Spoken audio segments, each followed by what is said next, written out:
बिस्मिल्लाहिर्रहमानिर्रहीम। अस्सलाम वालेकुम। कैसे हैं आप सब। आज हम लोग बनाएंगे क्रिस्पी फ्राइड अनियन, जो घर पे बहुत ही मज़े के और क्रिस्पी बनते हैं। इसको बनाना स्टार्ट करते हैं। सबसे पहले आपने प्याज को अच्छे से वॉश करके कटिंग कर लेना। उसके बाद आपने एक पानी की बोतल चाहिए जिसमें आप लोगों ने बर्फ़ डालनी है और थोड़ा सा नमक शामिल करना है।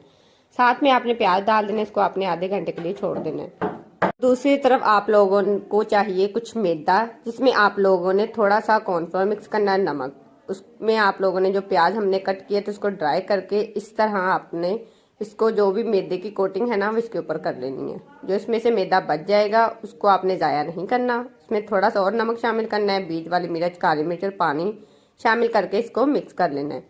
एक एक अनियन को आप लोगों ने पहले मैदे की कोटिंग करनी है, साथ में आपने ब्रेड क्रम्ब लगाते जाना है। इसी तरह एक एक करके फ्राई करते जाना है। हमारे फ्राइड अनियन तैयार हैं। मिलते हैं नेक्स्ट वीडियो में। अपना ख्याल रखिएगा। अल्लाह हाफिज़।